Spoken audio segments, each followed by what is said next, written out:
izangiritse ni ingwa zitandatu ingoki ine n'izindi z'ubushwi nazo zabagiye ibyo mu nzu byose ndabibona buriya ndarara hanze imvura ibintu byose yabijyanye umugazi wabijyanye nta kintu narokoye nari nagiye kubagara.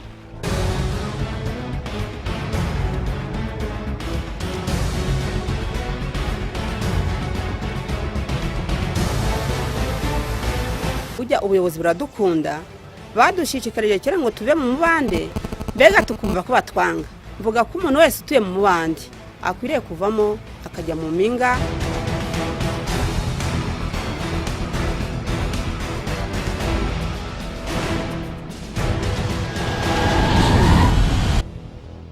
Tubaye ikaze mu kiganiro cya Minisiteri y'Imicungire y'Ibiza n'Impunzi, aho uyu munsi turi bwumvire hamwe amabwiriza yo kwirinda gukubitwa n'inkuba.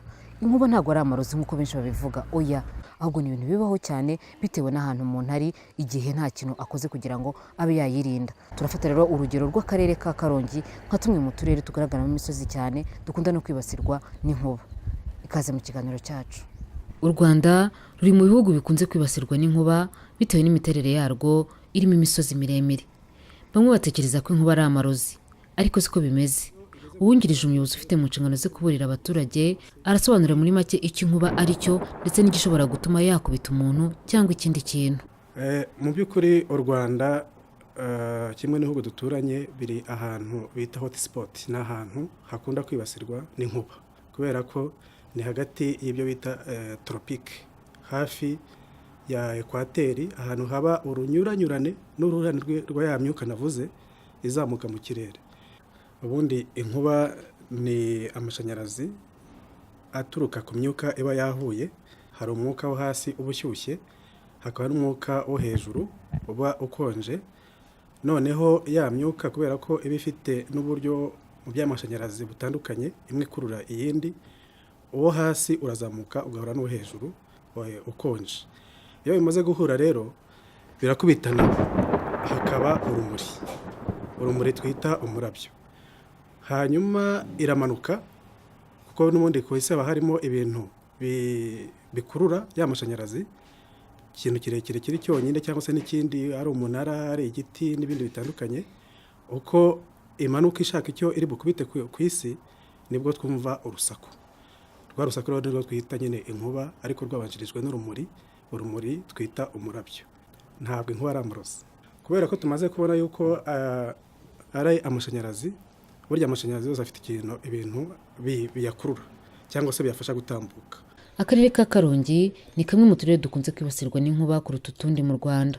Bamwe mu baturage batuye muri aka karere bakaba baramaze kubona ingaruka z'inkuba. Akenshi rero iyo inkuba ikubise umuntu yitaba Imana bitewe n'amashanyarazi menshi ibimukubitanye. Abo mu miryango yabuze ababo tubonereho ariko no kubihanganisha, baravuga uko inkuba yakubise ababo. Kuko nari nagiye mu mahugurwa ubundi ku murenge, tumaze no kuvugana ndamubwira nti ndaje. Uwo mudamu wanjye nyakwigendera. Noneho mu kandi kanya numva barampamagaye ngo byarangiye. Ese bigenze bite? Bambwiye nje sinanabyemeye mbe muri make. Bati birarangiye hamwe. Uwo mwana ni umuhererezi wanjye, afite imyaka 13, yigaga mu 6 primaire. Ndaza musanga hano n'uwo mwana musanga hariya muri korodoro niho araryamye. Muri make numvise mbe nanjye nagiye muri koma. Yaraje irakubita ntumbaze uko byagenze, ahubwo yaraje irakubita ibatsinda iromoka ijya no ku muturanyi wanjye. Yashaka kureka amazi kari gake, abona imvura igiye itangiye gukuba agira ngo ashyire hanze. Noneho mukubitiye, noneho umwana we yamukubitiye hanga muri koridoro.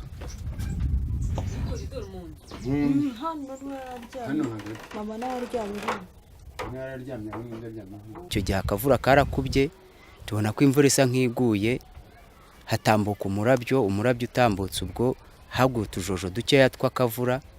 Aho tuyoyokeye gatoya ubwo umuturanyi arampamagara ati umwana inkuba iramukubise, ngwino urebe uko bimeze atarapfuye. Ubwo nahise nzamuka, hari n'umwana w'umuturanyi nawe wari uhugamye, ubwo umwe yababutse akaboko undi ababuka ibitugu. ubwo akandi ko kabashije kuvamo umwuka nyine ubwo babidufashamo tubasha kuyishyingura.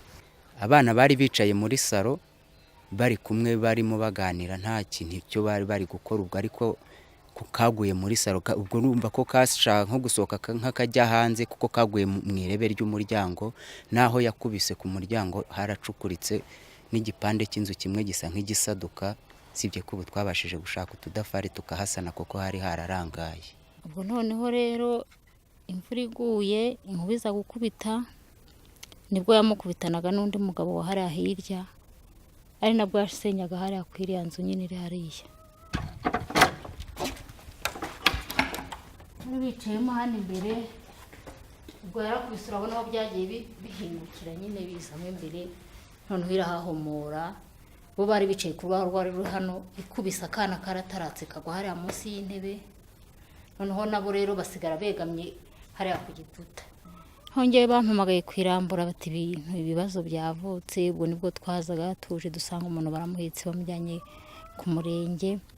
Umudamu wundi wari uhari nawe imukubita, ariko byabaye hari nko kwikanga, bose babajyana ku murenge ngo barebe ko hari ikibazo babagize. Rero bagezeyo, ubu ngubu bahageze amaze gushiramo umwuka. Ubwo akana kari kasigaye rero kabaye kazima, kandi yari agakikiye nyine yaramukubise ngo gaterera hariya, karasigara kaba kazima. Ubwo kwa muganga barakararana uwo munsi. Noneho mpitamo gufata umwe, hari n'undi muvandimwe wanjye, abagabo bacu bavindimwe, nawe afata undi.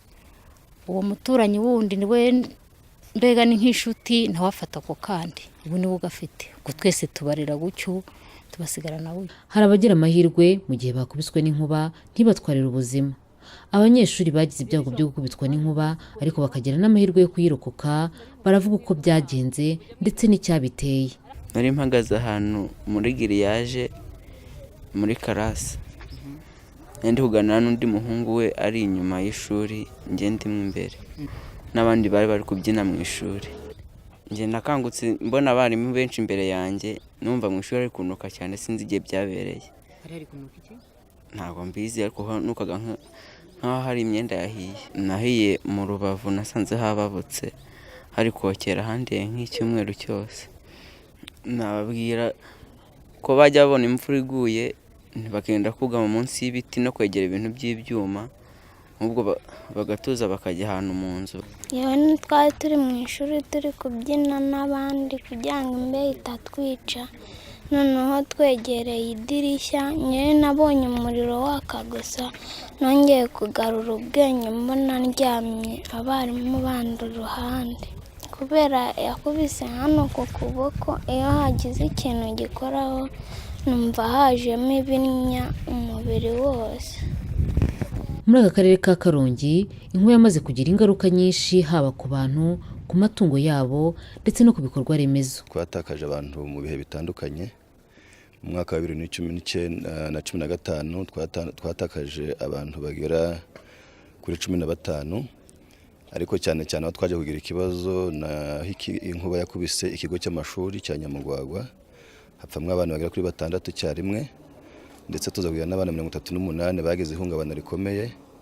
Ariko twifashishije abaterankunga, twifashishije za hopitali, tubajyana kwa muganga, aho kubw'amahirwe baza kuzanzamuka. Hanyuma muri uyu mwaka wa 2016 nabwo guhera mu kwezi kwa mbere twatakaje abantu 6. Dufite 3 twatakaje mu murenge wa Bwishyura, tukagira umwe twatakaje Twumba, tukagira undi umwe twatakaje mu murenge wa Ruganda, ndetse n'undi umwe twatakaje mu murenge wa Rugabano.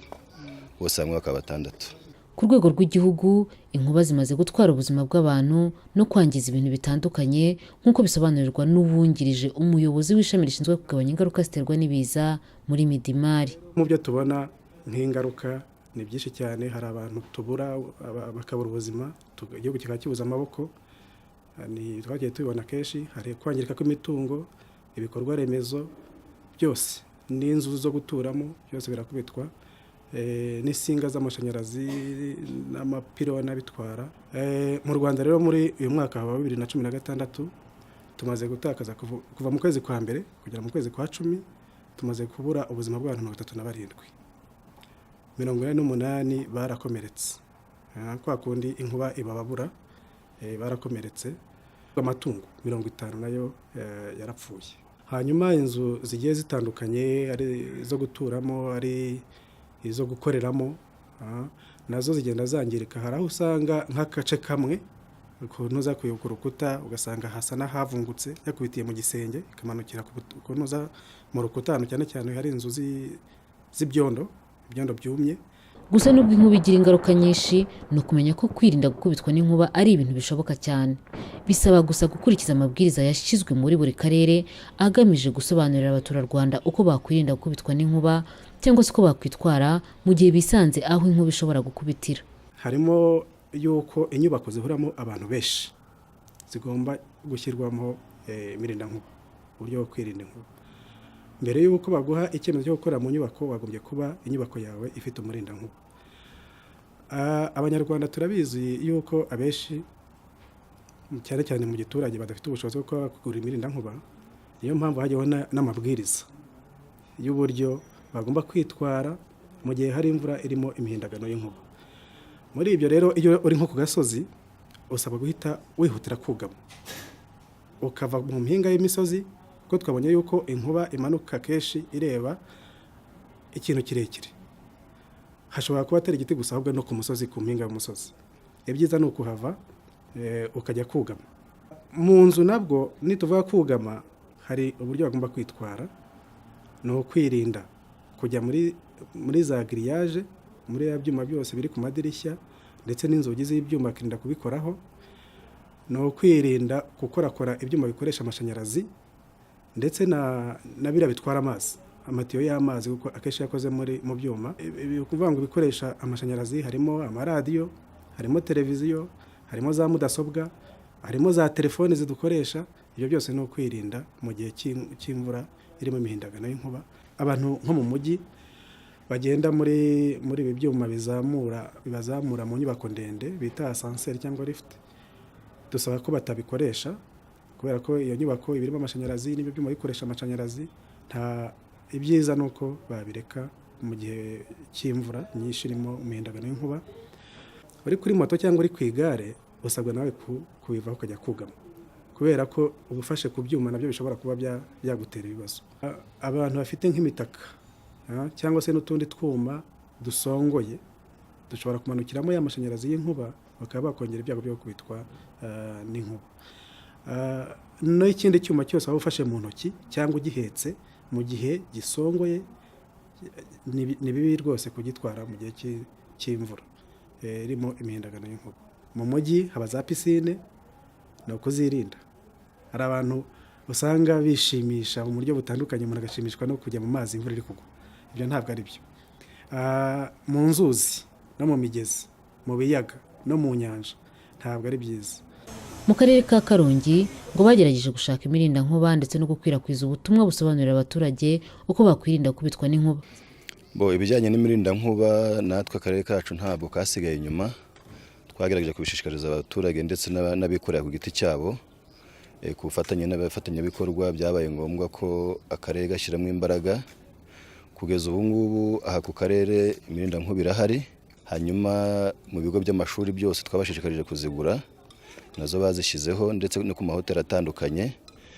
Gusa ntabwo navuga ko zihagije, kuko ugereranije n'uko imisozi yacu iteye n'inkuba zibamo, ubona hakenewe imirindankuba ifite imbaraga cyane, kuko ihari ifite aho igarukiza ku birometero nka runaka, ariko mu by'ukuri ubona ko idafite ingufu zihagije, hakenewe izindi z'inyongera.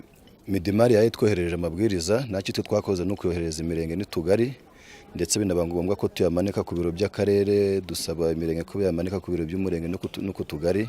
Nubwo akarere kagerageje gushyira imirindankuba ahantu hatandukanye no gushishikariza abantu kuyigura, ngo ntabwo ihagije.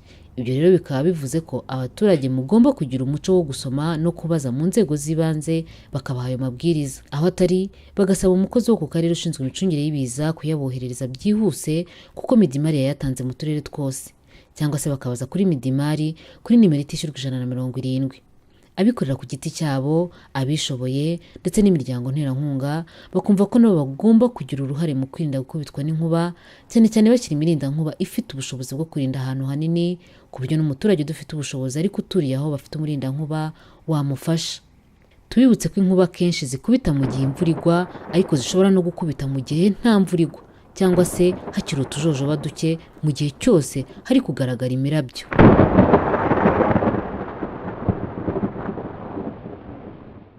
Mwiboneye ko inkuba iteza ingaruka zitandukanye harimo kubura ubuzima bw'abantu, kwangiza ibikorwa remezo ndetse n'amatungo. Abaturarwanda rero muri rusange bakaba bashishikarizwa gukurikiza ingamba zo kwirinda gukubitwa n'inkuba, abafite ubushobozi cyane cyane bagahita bashyiraho imirinda nkuba ku mazu badategereje ko bazabona inkuba yakubise umuntu kugira ngo babyemere. Abaturage nabo bakirinda kumva ko ari amarozi gusa kuko inkuba bibaho kandi no kuyirinda birashoboka cyane.